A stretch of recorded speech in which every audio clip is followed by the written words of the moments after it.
Question 9a.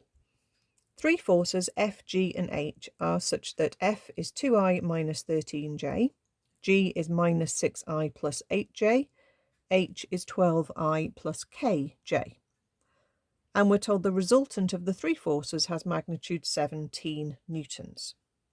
Okay, find the two possible values of the constant k.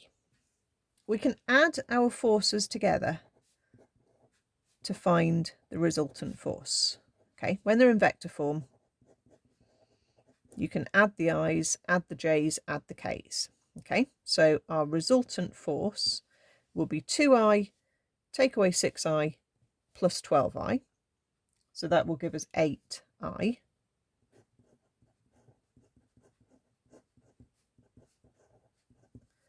And for the j's, I'm going to have a negative 13j plus an 8j plus a kj. So obviously minus 13 add 8, we can turn into minus 5. So that gives us k minus 5 lots of j.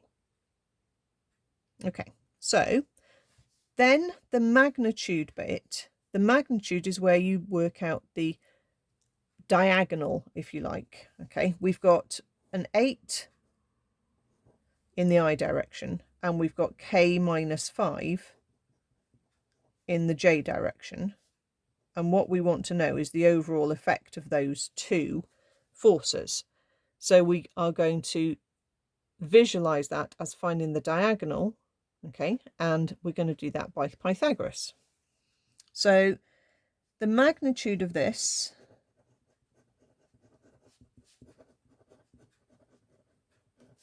is going to be 8 squared plus k minus 5 in a bracket squared, square rooted. And remember, we're told that that is 17.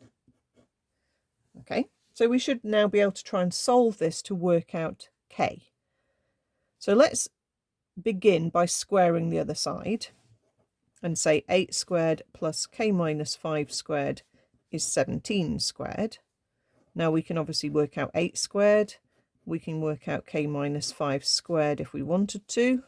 We can definitely work out 17 squared. 289. We can hop the 64 across and get 225. Now, we've got a choice here. We could either multiply out the bracket, bring the 225 back over, get a quadratic and refactorize it. Okay, get two answers that way. That will work perfectly nicely. And in fact, I'll do that up here. That would give you a k squared minus a 10k plus a 25. Hop the 225 across, and you've got k squared minus 10k minus 200. And that will then factorize into two brackets. And from that, you will get your two answers. Okay. But there is actually a slightly easier way to do it. At this point, you can, if you want, just square root the 225, as long as you remember to do the plus or minus option. If you don't remember the plus minus, you're only going to get one answer. But square root of 225 handily is a very nice 15.